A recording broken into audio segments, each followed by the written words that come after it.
The East African Court of Justice is a treaty-based judicial body of the East African Community, tasked to ensure adherence to law in interoperation and application of compliance within the Treaty of the 1999.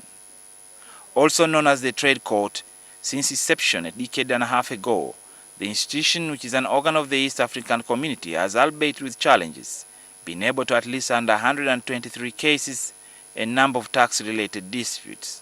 It is made up of two divisions, a first instance division and an appellant division.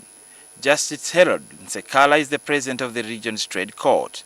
Our court is basically a trade court. That's what it is. I mean, that's what the East African community is all about. It is about trade. So ideally, the references which should come before us should be trade related. Among others, a partner state may make a reference to the court if it considers that another partner state or an organ or institution of the community has failed to fulfill an obligation or has infringed the provision of the treaty. Since these protocols are being implemented, what we have now is the customs union and the common market protocol. And even the common market protocol now is still under implementation. The private sector across the entire EAC needs to reinforce their understanding of the protocols already signed so as to ease their businesses. In ensuring a smooth engagement among the public and private sector across the entire economic bloc in the quest towards an effective integration around trade and commerce, the head of the East African Court says it needs to be fully utilized. Many people, many East Africans, we have gone around for the past 3-4 years trying to explain to them what we are supposed to be doing, but still not many people, even those you'd expect to know, do not know that there is a court which is mandated to deal with certain issues under the treaty. However, still on the legal front, the East African Law Society argues that mechanisms that can support their members in the region to fully take up business opportunities needs to be taken into account.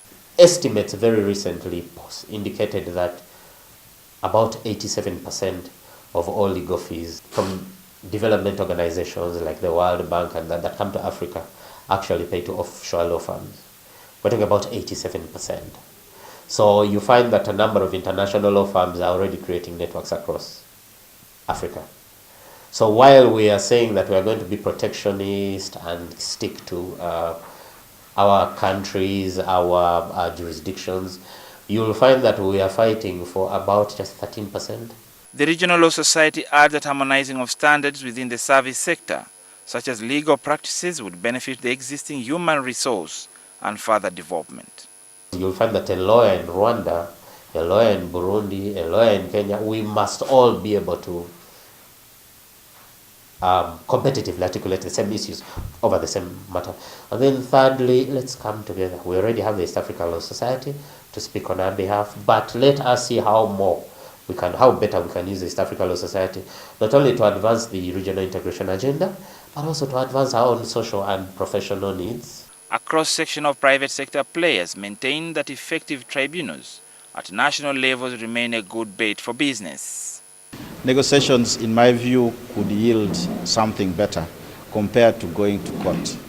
Because if you go to court in East Africa, how do you enforce it? Those are some of the challenges which you see. But if you took a longer time and negotiated and you got what you want, it's a better deal. Even then, the Secretary General of the East African Community, Dr. Richard Sezibera, argues that part of the solutions to trade-related disputes should lie within the formation of diverse enterprises. Businesses in East Africa are East African in outlook, meaning there should be a deliberate effort to employ East Africans,